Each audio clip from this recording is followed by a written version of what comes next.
here, and I had received a video request from one of my viewers on gear. Now, I have talked a lot about gear, and this viewer had asked that I actually show some of the gear that I use, as there are so many options out there, and to clarify what to look for and what's good and what's not in gear. So, I'm going to start out with gloves. In gloves, you've got many different options, many different brands. Now, a lot of the brands that I have mainly is Alpinestars. I like the way Alpinestars fits. It's comfortable.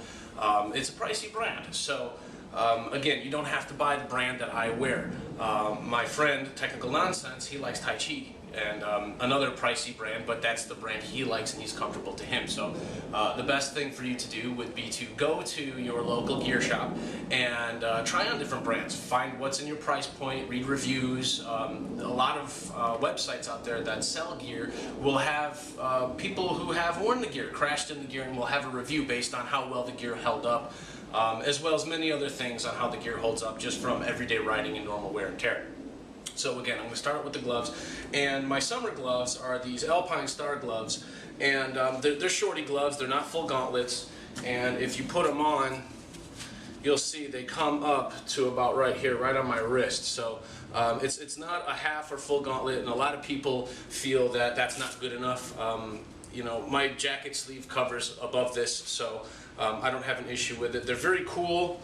Gloves that got the carbon fiber knuckle in them, so that's good if you crash, if you fall, and then this will definitely provide protection. It's hard, but it's very breathable, and I like these. These were, I think, around 40 bucks when I bought them, and I've had them for about 2 seasons now, and they've been on many, many miles with me, and I'm probably going to be able to get another season out of them. So these were good. These were, like I said, about 50 bucks. Also, for when it gets colder out, and in Texas, I don't have to worry about snow so much and having a riding season. I can pretty much ride all year round. So these gloves are good for when it's December and January and it gets down to 20, 30 degrees or so, and I still want to go riding. These are a gauntlet-esque type glove, and they're very good for colder climate weather.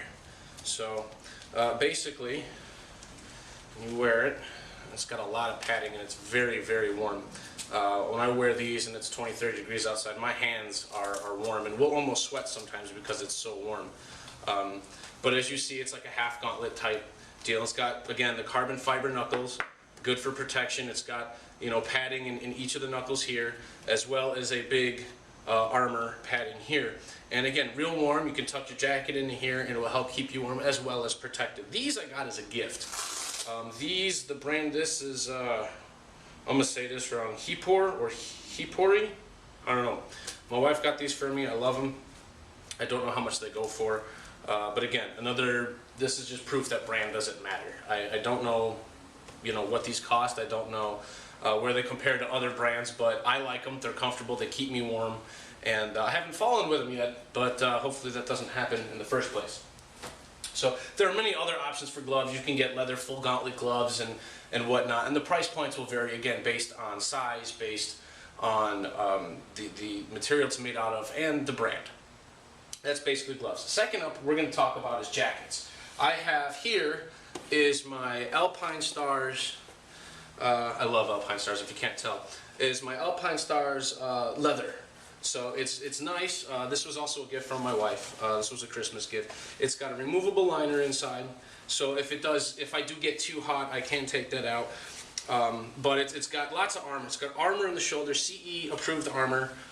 It's got it in the elbows here, and there's a back plate in the back armor in here to protect me as well. So this coat is awesome. If it's 20 degrees or below, I can put this on and have a hoodie under it, and I can ride all day, no problem. So this, again, I don't know how much this costs, but it's definitely a wonderful jacket. I have used it many times, and it's comfortable, and it's got some nice weight to it, so you know it's got a good quality to it as well. So I'll use this in the colder weather. Now, in the warmer weather, I have, surprise, surprise,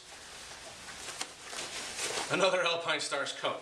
This Alpinestars coat, it's a mesh type coat, very breathable all throughout the coat, except for this solid fabric here. But again, very breathable. This also has a liner, which I do not currently have in it because it is too hot to wear the liner.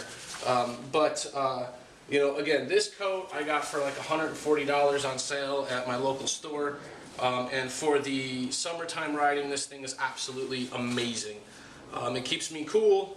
It's red and white, so it matches my VFR now. So, you know, I'm kind of nerdy like that. But, excuse me, this, again, another great coat. Being that it's in the 70s and 80s, I do not want to be wearing my leather coat, as because I will sweat and just way too much, just be way too hot. So having a summer/winter riding gear for me is very useful. And for you, depending on, you know, the weather in your area and when you like to ride will depend on what kind and how much gear you need to have. There's even gear out there that is thinner for the summer and thicker for the winter time. It just depends again on you know, the weather you're riding in, what's comfortable to you, etc. Now, I also wear a helmet, as everyone should, whether the law states it or not, because you know, if you choose to wear the rest of the gear or not, you know, that's your call. If you want to be a paraplegic, that's fine, but if you want to be brain dead, I don't want to be paying your hospital bill through my taxes for that. So, this is a Speed and Strength. I got this on sale. This I got, I think, was like $130 when I bought it last year, I think. Again, comfortable. The thing I really like about it is it's got a removable liner inside, so I can take that out and wash that. I'm not going to take it out right now, but I can take it out and wash the liner in my wash machine. And it's got lots of air ventilation in it. I've got the vent here, which I can open and close. I have 3 vents up top. One, this is dirty as hell, but 2, and this one up top. So I got 3 vents here, and then through the back it comes out. So and down here as well. So your head is always ventilated real well. There is a little bit of wind noise in this, but it's a lot better than the HJC helmet that I had. And a word about helmets: you don't have to buy a $600 helmet to have a quality helmet. What you want to look for on the back is if it's DOT approved, if it's Snell approved, things like that. That means it's been tested and that it's been deemed safe by really smart people with degrees. That this thing, if you take a spill with it, that it will protect your head and keep you safe. Now, I know a lot of people go out and they will spend $600, $700, $800 on a helmet. That's fine if that's your thing. If you got that kind of cash, that's cool. Another thing about helmets is, you know, you see some people on YouTube who have Arise, they've got Shoei's, they've got Icon, HJC, all these different brands. The thing about the different brands is with helmets, it's your helmet size or your head size. So if you have a flat face, a rounded face, a oval face, it's going to be a different brand that fits you. My wife, she uses a 707, I believe is the name, and it fits her real good. And when we went and upgraded our helmets when I had the HJC, the store had, I had tried on some of those and they just did not fit my fat face. So I had to get something a little more geared towards my face. And so that's another thing. When you go for helmet fitting, you want to get a helmet that's going to fit your head properly. And if you have never worn a helmet before, get somebody who knows what they're talking about, who can help you properly fit it. Because if you have an ill-fitting helmet, that's going to do just as much damage to you as not having a helmet at all. So again, you can get helmets anywhere from $49 to, I don't know, $600, $700, $800. Also, you have different options. You've got the full face, which is this. You have the modular, which the bottom will flip up, and you have, as I call them, just brain scoops, which is just the top half, and it'll cover you like, you know, in the cartoons you see the guy with the German helmet, and he's got the spike on top, those sorts of things. Excuse me. Now, I prefer the full face because it offers the most protection. When you crash it, there's been statistics done, or some guy made up numbers, however you choose, that basically states that the majority of the impact you're going to have is not only on the top of your head, but right here for your bottom jawline. So it's, I don't want to say pointless, but it's almost kind of nonsensical to have half a helmet. If you're going to hit here, this did no good for you here if this is where you hit. So you know, I would recommend a full face helmet, but again, it's personal choice. What kind of helmet you wear, I just would recommend everyone too, because if you're smart enough to ride a bike, you should be smart enough to protect your brain, especially if you have family, friends who care about you, you know, want to talk to you and having a conversation where you talk back instead of, I'm drooling.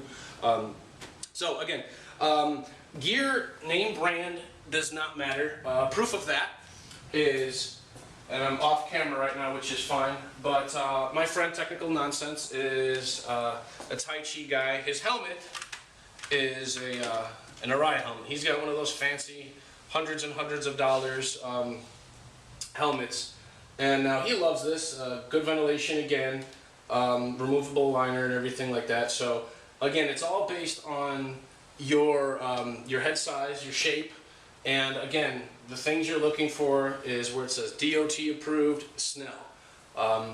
If it's just DOT, that's good enough. If it's DOT and Snell, that's just as fine. So yeah, his helmet's a lot more expensive than mine, but you know, again, to each their own. And here is my friend's Tai Chi coat. This is a mesh coat as well. I can actually almost see through parts of it, but good thing I didn't breathe in. That was right near his armpit. But yeah, another mesh coat, and you know, he likes it. Keeps him cool. It also has the armor in the shoulders and in the elbows and whatnot, and it's got a little pad in the back too to help protect your spine. So again, name brand means nothing more to you than what's comfortable and what fits in your price point. So with that being said, if you have any questions, comments, feel free to leave a comment below. Send me a message. I've tried on lots of gear, and I can tell you what I like, what I don't like, if you need ideas on where to go to look for gear, sites, etc. So until next time, ride safe.